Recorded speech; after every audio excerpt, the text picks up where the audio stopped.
Hello, everyone. My name is Kamea Rigby. I am a junior strategic and legal communication major from Howard University, and I will be gladly introducing a few of the wonderful panelists. Christina Thomas is an award-winning writer and director, named winner of the Writers Assistant Network Pilot Workshop, and finalist for Holly Shorts Fest. Her feature Worth It landed her as a semi-finalist for the Blacklist feature competition and recently BET's Project Create. Currently, her short, House of Balls, based on her time playing women's dodgeball, is hitting the festival circuit. Recently, her lead actor, Mariah Robinson, won Best Actor at the AFF Alt Film Festival and is a semi-finalist for BET's Project Create TV. Thomas graduated from Howard University with a Bachelor in Fine Arts and a Master in Cinema Television from the University of Southern California. Next, we have Jamila Osuna. She is the Vice President of Strategy, Publicity, and Marketing for the Multicultural Division of Allied Global Marketing. She has experience executing public relations campaigns for national markets and a track record of developing top campaigns for box office winning films and shows such as Avengers, Bird Box, Aquaman, Black Panther, and more. She received her bachelor degree in broadcast journalism from Howard University. I'll pass it on to Afrika to introduce the rest of the panelists. Hi, everyone. My name is Afrika Ebanks, and I attend the University of Florida as a PR major with a minor in event management, and I am so proud to introduce these amazing University of Florida alumni. Starting with Linn. Linn is an accomplished television media executive with 30 years of experience in the entertainment industry. Most recently, he served as president of Warner Media's True TV, where he led the strategic direction and core creative business functions at the network. Lynn was also the executive vice president of programming and head of production for MTV, where he oversaw the production of series like The Jersey Shore, which I'm sure we've all heard of. Now we have Nona Jones. Nona Jones currently serves as head of global faith-based partnerships at Facebook. She is the author of Success from the Inside Out and is widely recognized as one of the foremost experts on building the kingdom through social technology. She is also a fellow Gator and a member of the Alpha Kappa Alpha Sorority Incorporated, also known as AKA.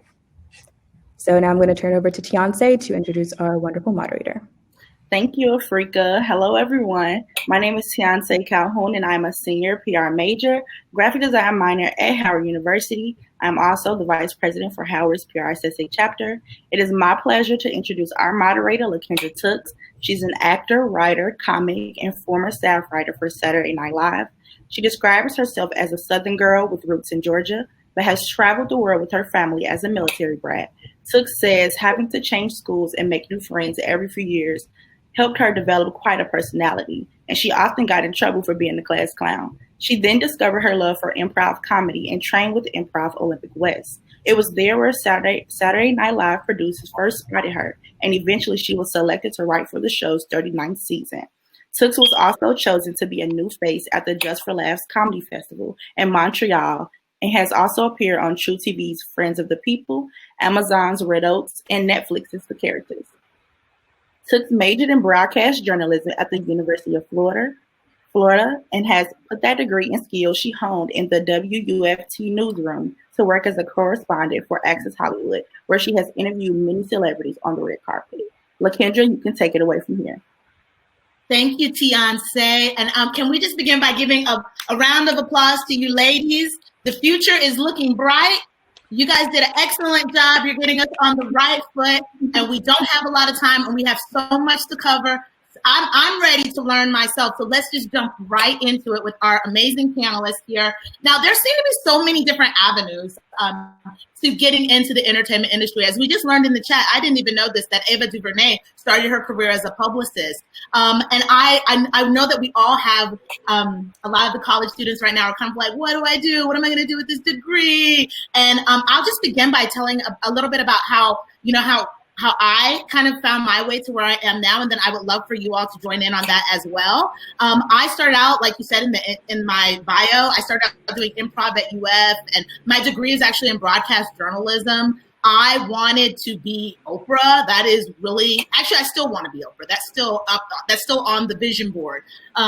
But I thought I was going to be a news reporter, and I ended up realizing that I really love comedy. I don't really like sometimes the sad or more serious news, and that is kind of what and the comedy really, and my time at UF, the connections I made there, it really helped me to do my improv, do my comedy, and that really opened up so many doors for me.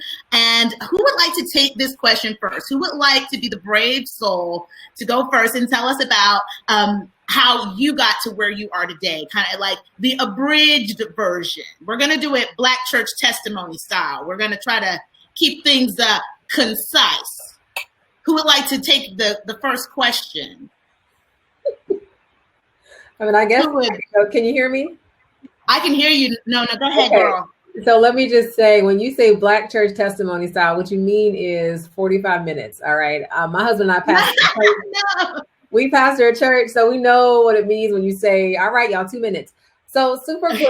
First of all, let me tell you, LaKendra did not say that the reason why she ended up where she is because we auditioned for American Idol together. That's how she ended up where she is. Okay. She had golden pipes, y'all, golden pipes. So I have a very interesting story where, maybe many of you are also first generation college students. I certainly was. I ended up going to the University of Florida. I thought I was going to be a physician. I was a microbiology and cell science major. For several years, I was actually headed to medical school during my third year of college. But, I'm a woman of faith, and I believe everything happens as it should. I was doing a research project with the National Institutes of Health, and the supervising doctor of my project asked, he was like, why do you want to be a physician? And I was like, because I want to help people and change the world. And he was like, that's not what we do. He was like, it's about the science. It's about, because I was like, I want to give people hope and I want to be a partner in their healthcare. And he was like, that's not what we do. So I changed my major from microbiology and cell science to journalism. So I ended up in J school also and had no clear idea what I wanted to do. I thought I wanted to be a news anchor. I thought I might want to host MTV shows or something. I don't know. I just wanted to do something fun and get paid a lot of money. That's all I wanted to do. And so I ended up graduating from college. I went into the property and casualty insurance industry and somehow got into corporate philanthropy. And I started doing a lot of public speaking on behalf of the company and started joining a bunch of community boards. And so I got really interested in community impact. So I went from there to public policy in a utility industry setting. And from there, I went into education. I was the chief external affairs officer for a network of alternative schools for girls, which I love doing, resource development, and again, public speaking and marketing and brand strategy. And then somehow I ended up being asked to come to Facebook, where I am now, to build the company's global faith strategy. And so I had a very circuitous journey. It was not, as some people think, this linear trajectory of I'm going to do this. It wasn't that. I went from one place to the next and just did things that I enjoyed and I was passionate about. And so that's how I ended up where I am now. So that's hopefully my testimony, my brief testimony. Hallelujah. Excellent testimony, sister. And yet, and let's keep it real. We auditioned for season 2 of American Idol. I know you can't tell. Very beginning. But we were there. We didn't even have iPhones yet. We had Nokia flip phones. We're the OGs of American Idol. That's right. Okay, who would like to step in next? Jamila, would you like to tell us a little bit about how you got to where you are now? Sure. Happy to. I think my journey was similar to yours in that it wasn't linear at all. I started as a broadcast journalism major. I thought I wanted to be in front of the camera and do sports as an anchor or a correspondent in some kind of way. I was really interested in that. Fast forward, my first job was a PA at MTV. And I did not love the real life production world. So I did my stint there. Then I thought about then I went into corporate communications for a media conglomerate called Clear Channel at the time. I think they might have changed their name now. And there I really learned about what it was to do kind of the behind the scenes work, publicity, corporate communication for, this conglomerate that included television and radio. I got mentored by a wonderful woman who taught me everything it was to learn about just writing and the nuances behind public relations. She left there, and my new boss decided that I was not the best fit for that because I was younger and I was really vibrant and I had, a really exciting outside life. And he thought that I was not really a fit for the C-suite level of corporate communications, which honestly, I really wasn't. He thought, just the things that I was interested in. He sat me down one day and said, what do you really want to do? Because I can see you doing something a little bit more exciting, and you should be walking J-Lo down the carpet. And I was like, you know what? Maybe I'll take a leap of faith. So during this time, this was right before the recession hit. So I quit my job. That day I gave, 30 days notice. They gave me a nice package. I had been there for a while, and I decided I was going to go off and do my own thing. So I had friends who were still working in television production. I was freelancing, doing PR for radio personalities and television personalities. And I landed helping people from 106 in Park when it launched. And that just kind of spiraled into me, like really having my own kind of entertainment freelance support business. And one of those people, got a show that was going to be in LA, and they asked me to move with them and to help them. And so I did. And then I got sought out by Allied. I started to work with them. And one of the first movies that I worked on was a movie called Ice Age. And it was animation. And in that movie was J-Lo. And so full circle in my story is that I did end up walking J-Lo down the carpet, and that it did take a little bit of a leap of faith and some, steadfastness, but, your stars will align with you. And I have not looked back. I've been with this company for 6 years. I started as an account executive, and now I'm a vice president. So I'm really, really happy about where God has pushed me. So.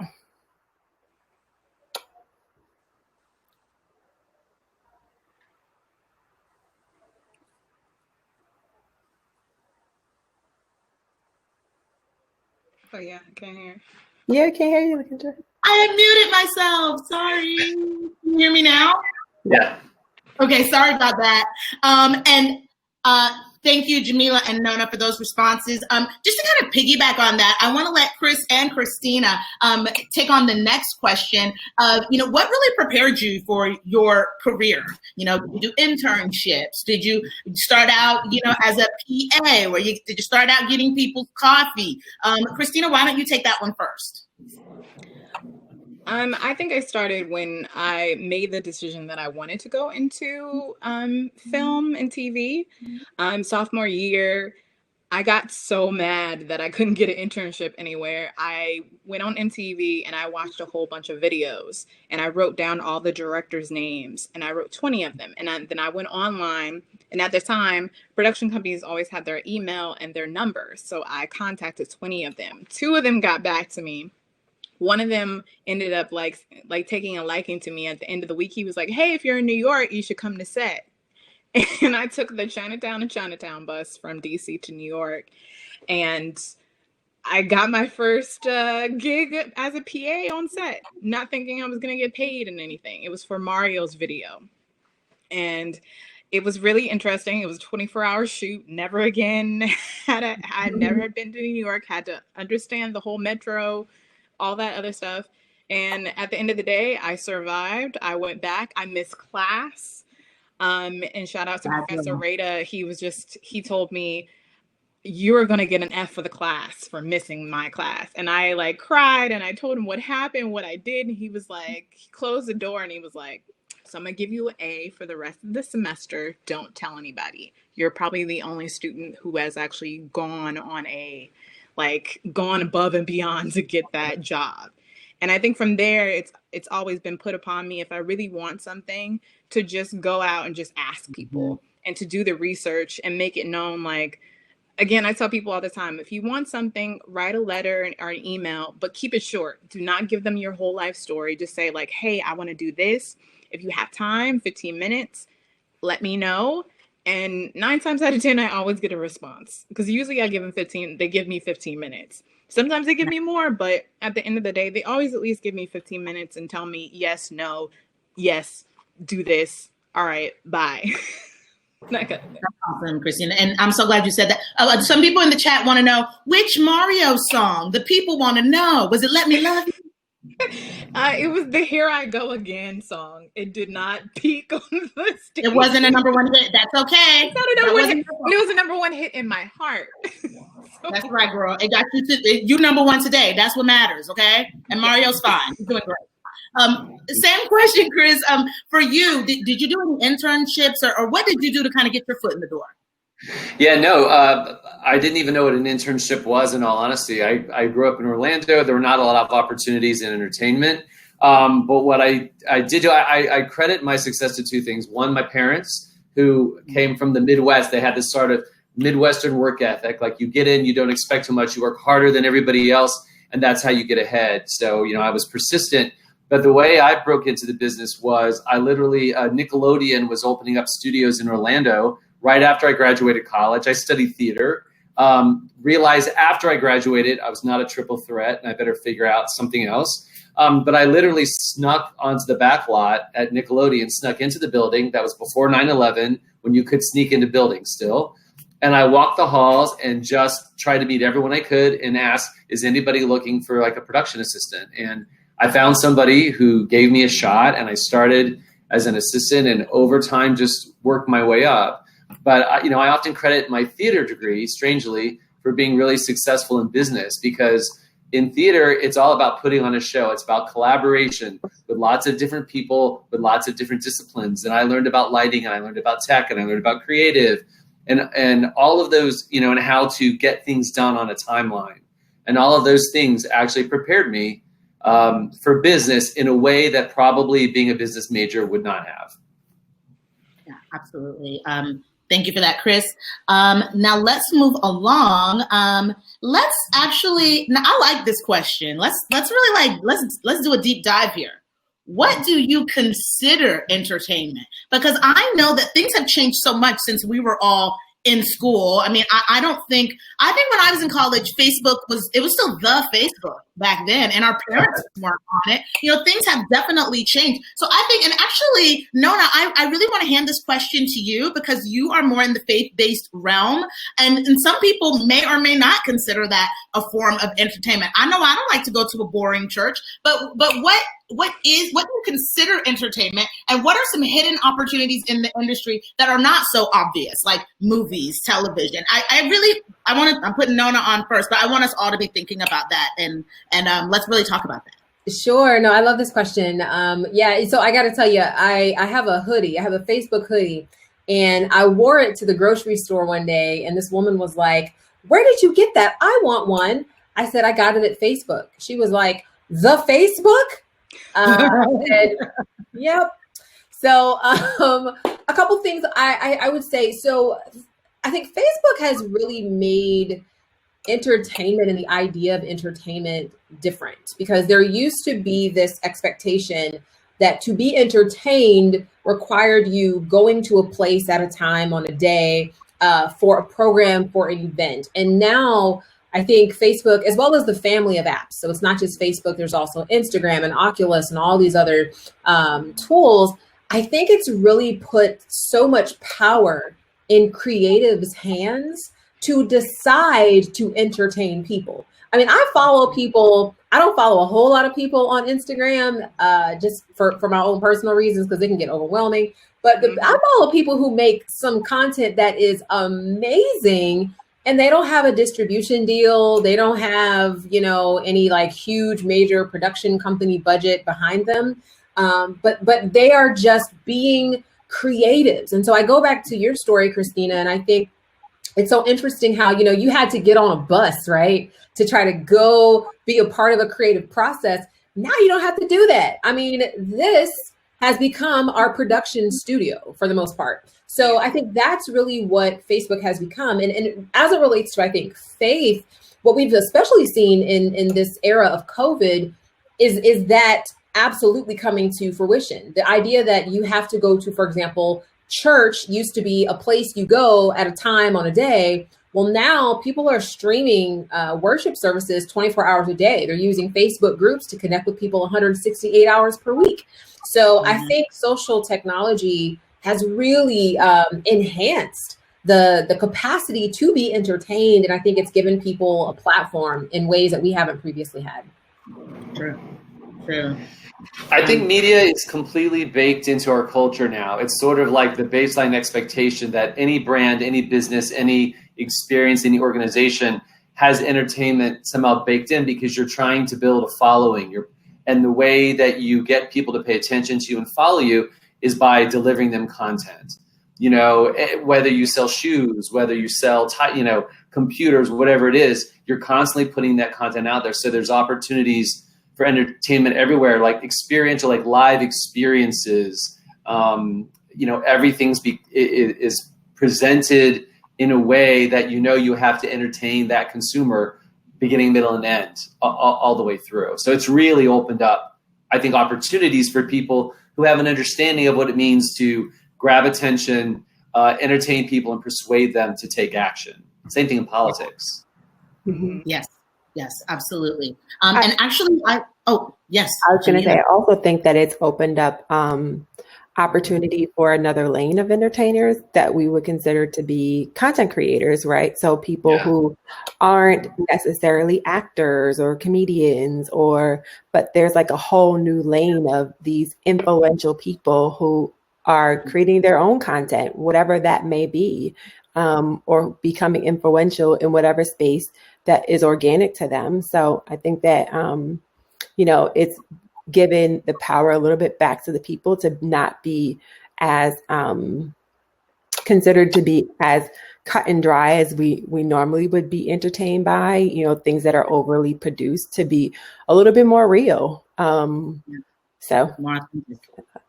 Absolutely. I want to move on, because there's another question that I really want to address.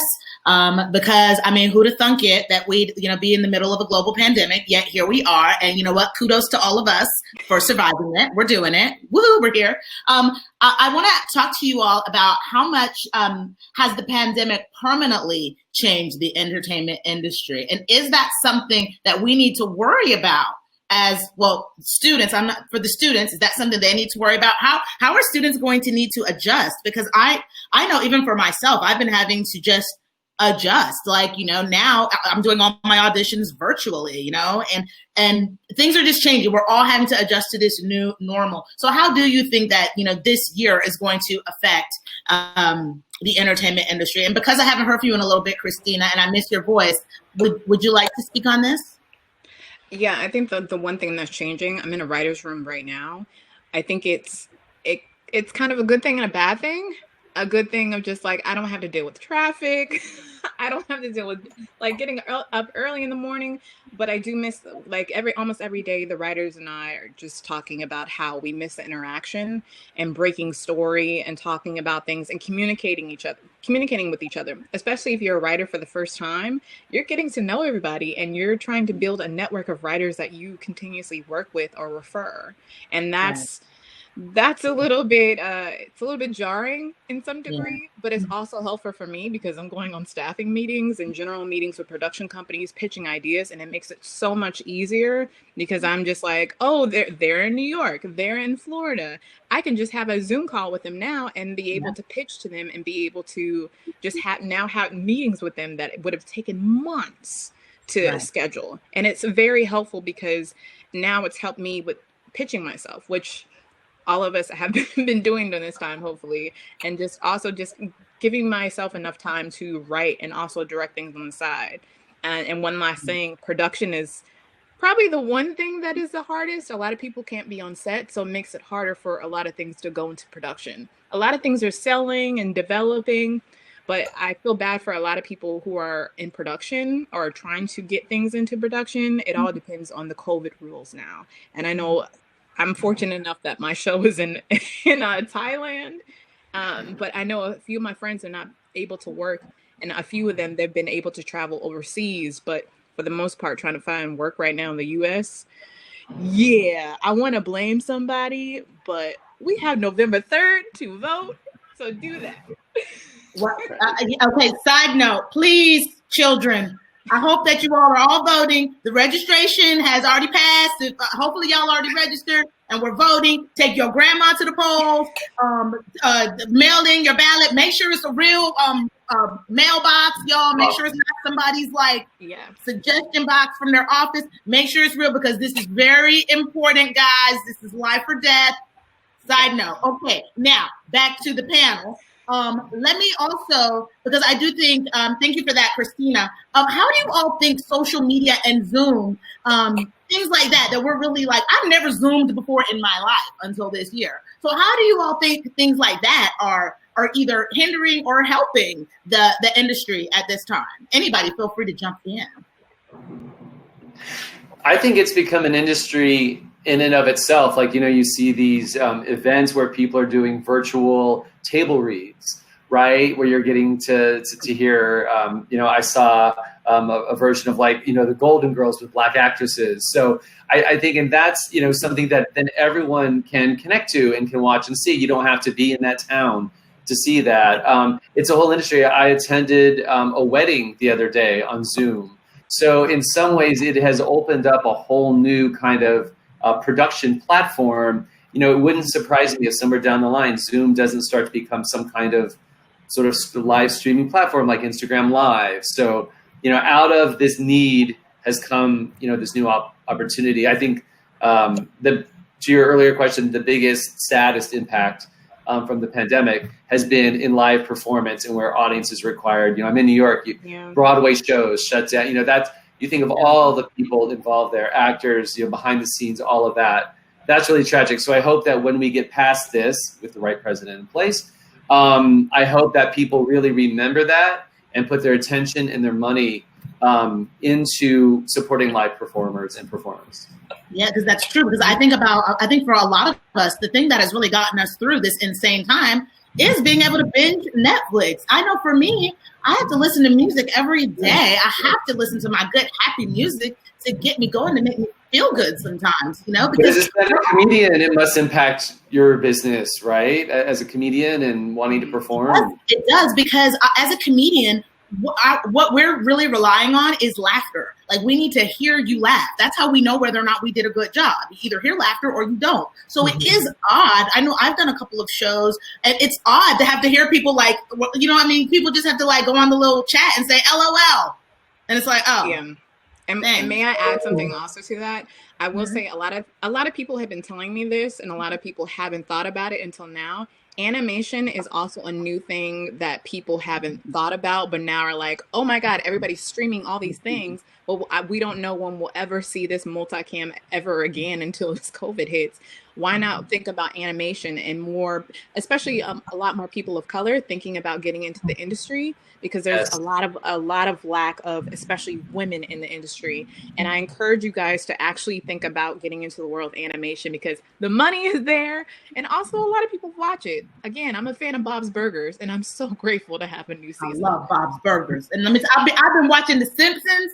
One of the biggest blessings for me is that The Simpsons is available on Disney Plus. It's my childhood all over again. I'm loving it. Now, before we move on to some other questions, I just want to quickly, I know somebody in the chat had mentioned some tips for pitching. And anybody, and Kristina, I know you've been doing a lot of pitching. If anybody just wants to quickly, just 60 seconds on pitching tips and how to do it, just quick, if you want to take that on. Kristina, do you want to take that on? I was gonna say practice. Mm-hmm. A lot of people have been saying don't say and all that, but that kind of takes out the personality of yourselves. A lot of people say and all the time. Yeah. It's okay to say that. But I will say practice, and also talk to someone that within your group, your network, that professionally does it or has done it a lot, because they also will be helpful to you as well, especially making everything simplistic, and get your elevator pitch together. Again, as a writer, I'm working on that now, and it's gotten better and better. And again, always take feedback from people, even if it's bad feedback. Just learn how to do a lot of head nodding. That's been also helpful for me. I'll take your suggestion. I think it's also important. I know for me, when I have pitched, I think it's so important to be yourself. And that is something that people say that all the time. The one thing you have over everybody else is that you're you. And I want to really stress that. I know that it's really competitive. And, you know, in the future, when we can have in-person auditions again, you go in the room, you see 12 other girls that look just like you, you know, but you just have to always just, you know, going back to Kristina, getting on that Chinatown bus, you got to be fearless, and you got to just be yourself. Even with that pitch, even if you've never done it before, don't be afraid, because whoever you're pitching to, they remember their first pitch as well. So keep that in mind. Okay, guys. Oh, Chris. Can I add something to that? Sorry, just as a network executive who's taking tons of pitches, to your point, be yourself, because your uniqueness or the uniqueness of your idea is what's going to get it sold. There's nothing worse than asking somebody something about their pitch and they say, well, it can be whatever you want it to be. Well, then why do I need you, right? I'm hiring you because you've got a unique idea that's going to make us all successful. Be concise, be to the point. Know who you're pitching to so that you have a sense of whether or not your idea is right for them. Don't pitch something to HGTV that's not for HGTV or whatever it is. Bless you. And then be prepared with a backup idea. If in the beginning of the pitch, it's very clear that it's not a fit for them, be ready to talk about another idea or two, because you got in the room. You don't want to get shut down the first 5 minutes and then it's over. At least people in the back. What? I'm like, say it to the people in the back. Say that again. Yeah. Yeah, you know, or at least have a conversation, turn it around and ask questions. Well, what are you looking for? What kinds of things would you be interested in? So that then you can come back to them. Don't just let it get shut down and it's over, because if you don't make an impression, you might not get back in that room again.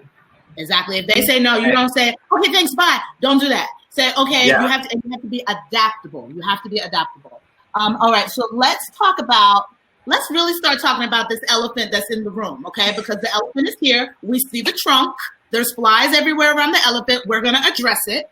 In the entertainment industry, I know somebody on the chat had mentioned too, and I think it's maybe us Black ladies, no offense, Chris, how do we deal with some of the stereotypes? Because I know, especially in the entertainment industry, I know that I have been on many of an audition where they will say, can you please be like, insert Black actress here? You know, I think that they put us in a box often. How are some ways that we get around that? Jamila, we haven't heard from you in a little bit. I think that's one of the things that my agency, we like to make sure our clients know, because sometimes when they're thinking about like reaching a Black audience, they think of them in terms of one grouping. But we really try and hone in on the fact that we are monolithic in many ways. We like many different things. We, don't all like to watch the same exact show. Not all moms watch the same thing, and not all Black women like the same thing. So I think that just explaining those nuances, just like there's nuances for every different culture, like you have to understand our nuances as well. So I think in thinking about that, like really honing in on what those nuances are, and having that be, your leading voice. Right. And then let's talk about how we can go about, and anybody feel free to jump in here. How can we break the cycle to allow opportunities at different levels, and how can we break that cycle? And then who is responsible for that? Who do we need to be talking to help us make these changes that really need to take place? Chris, is it you, Chris? Are you the one? Are you gonna be the one that's gonna help all our changes, Chris? Come on. It is. In all honesty, I think it has to happen from the top down, along with the bottom up. And I think leaders have to be held accountable. And this is something we talked about in my previous job at True TV. You cannot delegate inclusion. You can't. That's not an issue for HR to address. That's not an issue for somebody who reports into you to address. Any person in a position of power has to make change. You have to hold yourself accountable, and yes, you hold the people beneath you accountable, but you have to do it. And until corporations hold people at the top of the company accountable for making real change, it's just it's a tough battle. And so you need to get the right people in power who really care and who understand it's not about just doing the right thing. It's really good business. It's really good business. Can I just offer? Go ahead, Jamila.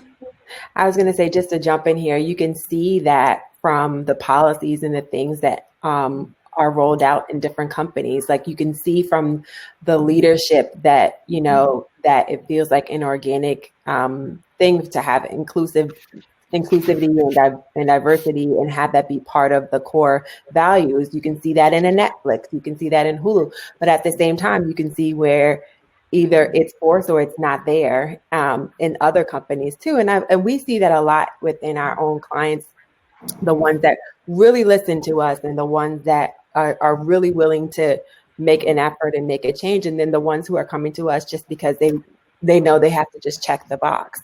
It's very apparent. So I think you're spot on, Chris, that it's definitely a top down. And it has to be visible.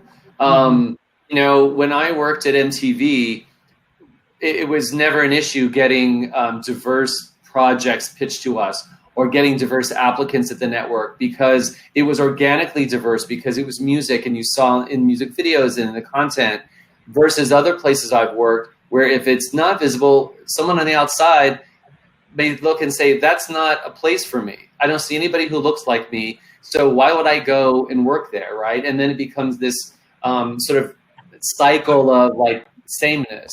And so I think people have to think about what's on screen and they have to think about what's behind the scenes and make it a welcoming environment for people. And then that's how you get great people in the door. And to Christina's, I think Christina was your point before, is like, encourage your friends to seek roles in the entertainment business. Like it's a great business, but I think for a long time, because if you didn't see yourself there, you thought that's not for you. And you only change that by getting in there and being visible. I also wanted to just mention, when I graduated from college, I had a very just blessed acceleration of my career. I ended up in my first executive role at age 23, to where I was working at, Fortune 100 corporation. I was literally at the boardroom table with people who could have been my parents. I was the only person of color. I was one of two women. The other woman was a white woman. And I remember when we would have our board meetings, I would always end up being the last person to present. Like it didn't matter where I sat at the table. I would always be the last person to present. And because the meetings would oftentimes go long, that would mean that I had the least time. Sometimes I would have a minute, maybe 30 seconds to say what was really important that I was working on.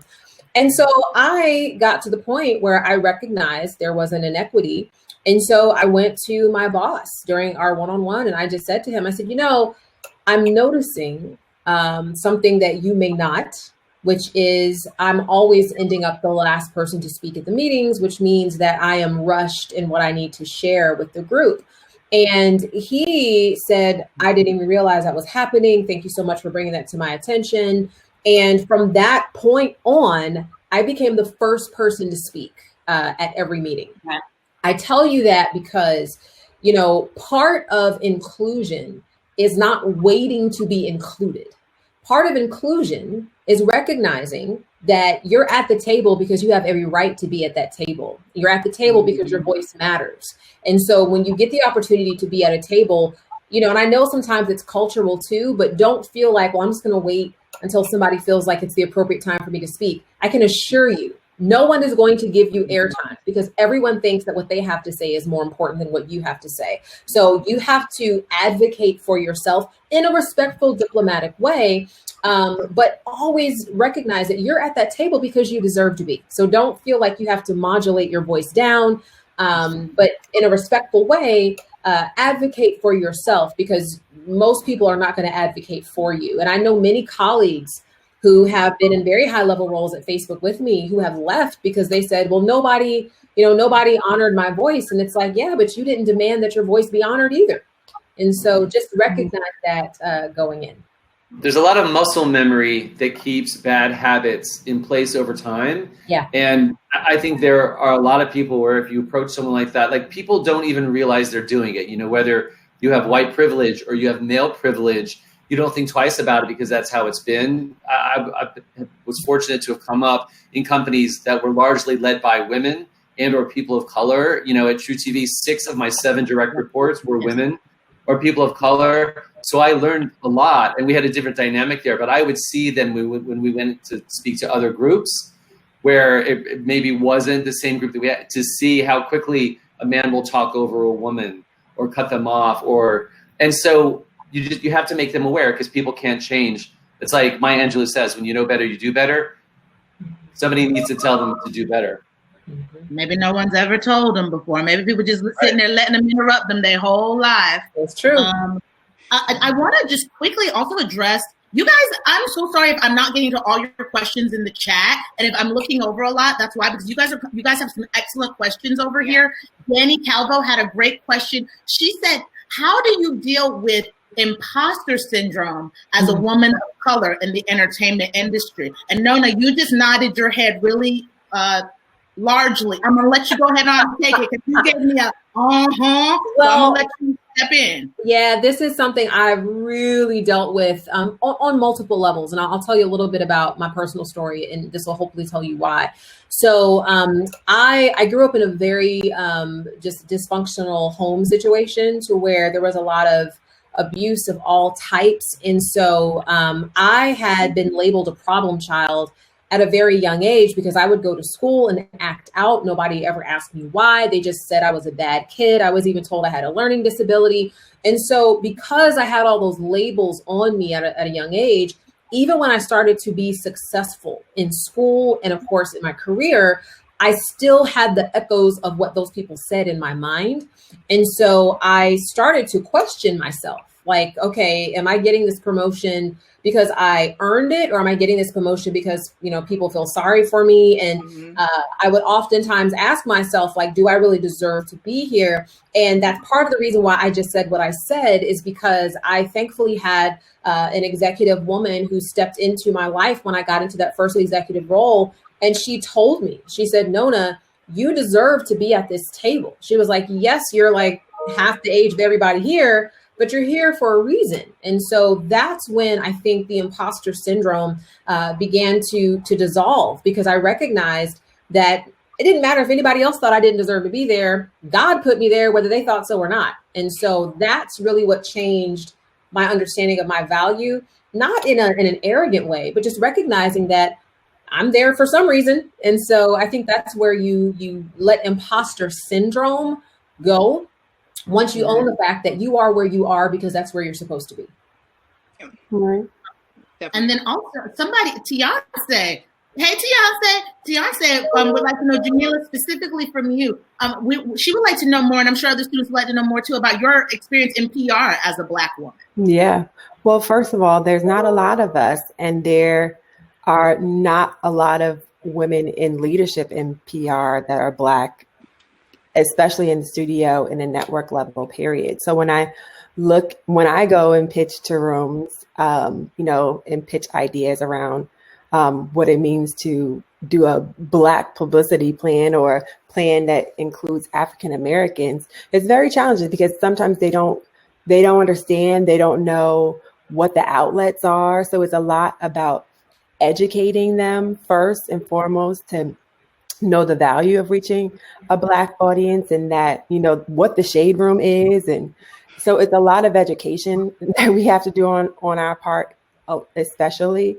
And that can be a little bit uncomfortable, right? That can be a little uncomfortable in having to explain your culture to people, and the value of that. So I think that, you have to chin up, and you have to be sure, because they'll ask you again and again. And then, we'll send offers to a lot of actors to be on The Breakfast Club or to be on, another outlet that we know is very valuable in the media landscape for African Americans, but they may think it's too salacious because they have white representation and they don't really understand that. And they feel like maybe they're the actor that they're representing is going to be attacked if they go on a certain show. So then it's more education, even after you've educated the studio already. So it can be a little bit frustrating. I think that we are at a space now where a lot of our studio and our TV clients and our streaming clients understand the value of reaching African Americans and African American outlets. And now it's a matter of, changing their perspective for a lot of talent representation. And that's, something that we're just going to have to continue to go against. It was something that, that I had to deal with last week where someone passed because they didn't understand what the outlet was. And, the actor that they represented was actually Blacks. And so, it definitely is a struggle. But I think, as long as you approach it with an opportunity for them to learn and to be educational instead of being offended by their lack of knowledge, because their lack of knowledge does not mean that doesn't equal your value, right? So just know that you shouldn't take personally, and that's what I try to do on a regular basis. And we're gonna get there eventually. We gotta have some patience, right? There's gonna be moments where I know for me, I will write out a nasty message, sometimes a nasty comment or something on Facebook. I write it out and then I just delete it because there's a lot of times where you're just but you just have to. We are in a time right now where a lot of people are afraid, and I've always been telling everyone it's a great year to just listen, learn, and do better. I think that's something that we all can grow from right now. And speaking of, just to kind of piggyback on that, and anybody feel free to jump in here. How have you used social media this year to speak out on social injustice? And then I want to follow up with that. Are you sometimes scared? Are you sometimes apprehensive to post something? Are you scared of what somebody may think, or somebody might think, oh, she's a little too angry. She's difficult. I know sometimes I feel that way. That's something that I even tackle, So who would like to jump in there? Can I jump in real quick? Because I feel like we get, especially as Black women, we get labeled very easily as angry Black women. And it infuriates me to a point just because we are opinionated. I have a very good friend, Amanda Seals, who is a very opinionated Black woman about politics, about the culture, everything. And she had an encounter one time with Bruce Jenner or Caitlyn Jenner. And when she said, I am not angry, I am passionate. And that is a differentiation. I feel like do not allow people to label you to be angry, and you be able to speak your mind. Don't mute yourself for other people. No. And I think that that's something that we as Black women need to learn, that even in our corporate settings and our settings where we don't want to make other people feel uncomfortable, don't make yourself uncomfortable. Be your authentic self. Mm-hmm. Why do you have to feel like you have to mute yourself to have somebody else feel comfortable? It's not acceptable, and it's not acceptable any longer. So no. I think that, if we show them our true selves, then they eventually will accept it or not. And if not, then you get out. Because I always say, if our president's allowed to be angry, so am I. You know what I'm saying? So, and Nona, I want you to touch on that as well, especially in the faith world, because a lot of people have said the most segregated hour of every week is Sunday morning at 11 a.m. So, in your world, it is really segregated there. So for you, how have you been using your voice on social media to address some of these injustices? Well, let me first say, I think, and certainly I hope some of you will understand this, that is often quoted. That Dr. King quote is often quoted, but what isn't quoted is why that is. The reason why Sunday is the most segregated day of the week is because enslaved Africans and even free, formerly enslaved Africans were denied the dignity of worshiping freely in white churches. And so there came a period where they decided that, no, we're not going to worship in places called nigger pews. We're going to form our own churches. We're going to form our own denominations. And so that's why Sunday became segregated, because the people who wanted to worship with dignity decided that they were going to do it. So I always, when people say things like, I don't understand why Black people don't come to white church, I'm like, why don't we sit down and have a history lesson? Because there is a reason. So, but to answer your question, I actually founded an organization called Faith and Prejudice. And we founded it, and we used Facebook as a platform to broadcast a number of conversations with civil rights leaders, theologians, scholars, people like Ambassador Andrew Young, Brian Stevenson, Dr. Bernice King, Richard Rothstein. We had a week of conversations back in July, reached 6 million people. We've continued to have conversations every month. We're partnering with churches around the country to leverage Facebook as a platform for the church as a body to confront and dismantle systemic racism.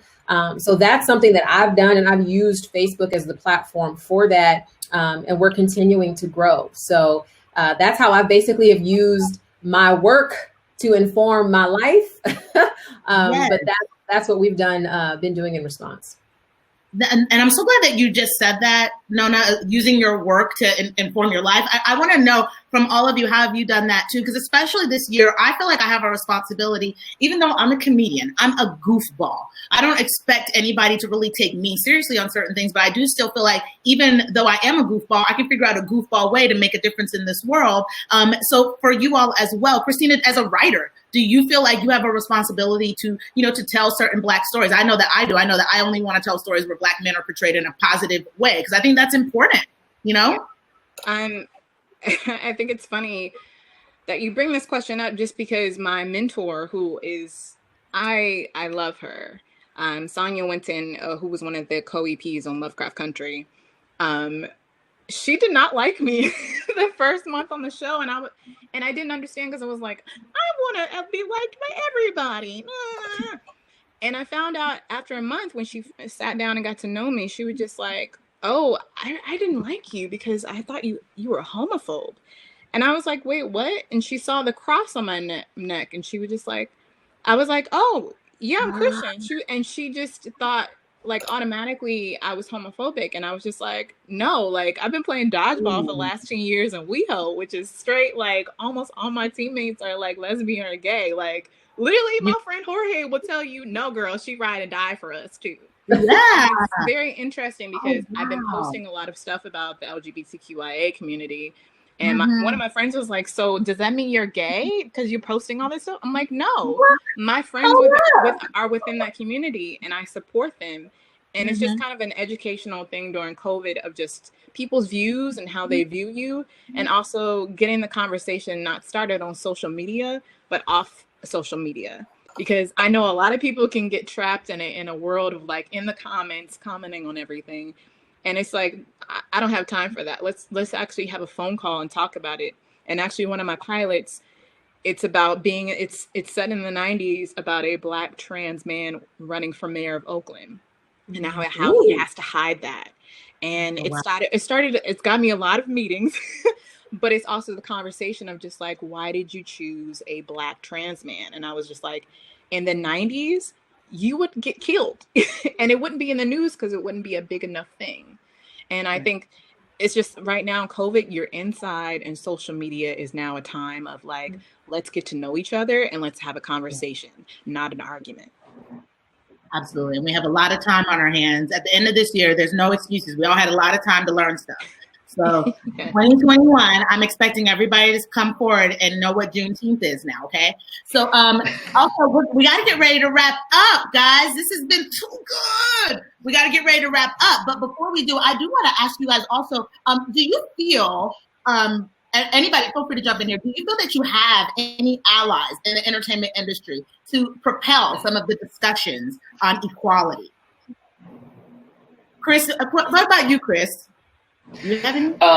Yes, absolutely. I mean, you have to seek them out and nurture those relationships. And I also try to be a mentor where I can be, and to give voice to people, and to make myself available to people to ask questions. You know, it's all about demystifying the path of how do I get from here to there, right? To give you the courage to go after your goals and to pursue them. And sometimes it's just about having a little information, having that insight that kind of clears the path for you. So, I've been in a position of leadership for a long time. So I think I try to be an ally to as many people as possible because I remember, what it was like just coming up, trying to figure out the path, without a lot of the barriers that other people have. So I know how hard it is even when the path is cleared. So I try to do everything I can to clear it for others. Well, and actually, Tianse had another great question there. I just noticed on the chat for you, Chris. Have you seen any unconscious discrimination be corrected? I have, and I think the way it doesn't happen nearly enough. I've witnessed lots of awful things, and I think what you have to do is you have to hold people accountable to better behavior. But I think the way that it gets corrected is through education. More and more companies now are having unconscious bias training and experiences. And I have seen in a room, it transform not only the sort of emotion in the room, but transform how people connect once they understand there are common experiences that one person's experience of discrimination is not unlike someone else's. And once that gets shared, it changes things. It's all about empathy, putting yourself in other people's shoes and understanding. But it takes, like what we've been saying, is you have to sit down, you have to have the courage to have that uncomfortable conversation and to educate somebody. I keep thinking about Ruth Bader Ginsburg when she said, fight for what you believe in, but in a way that leads people to join you. Mm-hmm. You have to confront someone with words that they can hear and in a way that if you have to shame them into better behavior or just appeal to their better side, those conversations are what changes it. It's what has enlightened me over time. I still have a long way to go, but I've been enlightened by so many powerful women and people of color who have had the courage to have that conversation with me that is then in your head the next time you go and a moment of muscle memory leads you to do something or you have a choice to make. Those things change the world. Excellent. Do you ladies want to touch on that? And do you ladies want to touch on that a little bit? Because I noticed another question in the panel that I do want to ask you. I want to ask everyone. I can't remember who, someone had asked, what are some of the things that you do in your free time, some of your extracurriculars that have helped you along the way in your career and influenced what you do now and helped you get to where you are now? Actually, I would love for everyone to just very briefly touch on that because we got to get ready to wrap up. Yeah. I'll go quickly. Riding, dodgeball, and biking. Biking or Viking? Biking with a B as a boy. Viking. Okay. I was like, girl, are you a Viking on the side? Okay. Jamila? I would say, well, I come from a great university, so I would say championing my sisterhood and brotherhood from my fellow Bison. So very involved in my, alumni organizations, socializing with other women of color who are within my entertainment and realm network, and then volunteering. Every time I do things like this, I feel like I learn something, and so I just want to just keep my voice going. And also, I feel like not only do I learn something, but I provide an opportunity for somebody else to learn something, and extending my hand out. And I really mean it. Like if anybody needs help or an internship, I really am trying to bring more people and more opportunities. Ladies and gentlemen, Jamila, hit her up. She said, hit me up. Hit her up. Yep. Send me an email. I'm here. Nona? Yeah, so I'm a runner. I love to run. I actually lost 100 pounds 7.5 years ago, and I've kept it off through being focused on health and fitness, y'all. So I'm super focused on fitness. I also am a big reader. I read a book a week. I've been doing that for, 10 years now. That was part of my just professional growth as a young executive. I realized there was a lot I didn't know. And so I've been reading books over and over and over and over for years. But I love that. And then just spending time with my family, especially right now, and just being grateful for the miracle of the mundane. That's what I think. I mean, just waking up in the morning with a healthy body is a miracle. So just being grateful for that. Hallelujah. I think that's a good spot. I think, Pastor, I think we're ready for the benediction. All right. First of all, thank you all so much. Thank you. Let's give a round of applause to our panelists. Thank you, LaKendra. You've been awesome. You've been great. Thank you so much. And thank you, all you students. You guys, the future is bright. The future is very, very, very bright. I always feel encouraged when I talk to young people. So God bless you all. I hope we gave you some knowledge today. I know a lot of knowledge bombs were dropped. Hopefully you got some knowledge shrapnel on you today. To wrap it up, I want to just thank you all for attending our Elephant in the Room panel series discussion centered around the entertainment industry. Looking ahead, the next series is slated for Wednesday, November 11th at the same time, 4 to 5 p.m. Eastern, and we'll turn our focus to addressing elephants in the fashion and beauty industry. Joining the panel will be a new set of both Howard and UF alumni ready to answer your questions. So please tell your friends to register now, and don't forget to fill out the survey for a chance to win a $25 Amazon gift card. I know I will be jumping on that. We have put a link to the survey in the chat. You can also access it by either visiting our host student club social media pages. Thank you, everyone. Thank y'all so much for attending this panel. Special thank you to our alumni panelists for participating. Thank you to Amy Summers and Lagora Brown of Pitch Publicity for helping us get this all together. Thank you. This has been amazing. Go Gators and go Bison. Let's all be like Nona and start reading a book a week. Nona, I would love to read a book a week. I have a 18-month-old, and he will hardly let me watch a television show. Oh, Lord. No. Okay, your book might have to be Cat in the Hat, Jamila. That's okay. That's awesome. All right, awesome. And go Gamecocks for Marcus. Hey, Marcus, go Gamecocks too. Go everybody, all the mascots of the teams. Win your games. Go everybody. And awesome. Thank you so much. Everybody take care. All Thanks, right, everybody. bye. Be well. Stay safe. All right, bye, y'all. Have a great day and a good week.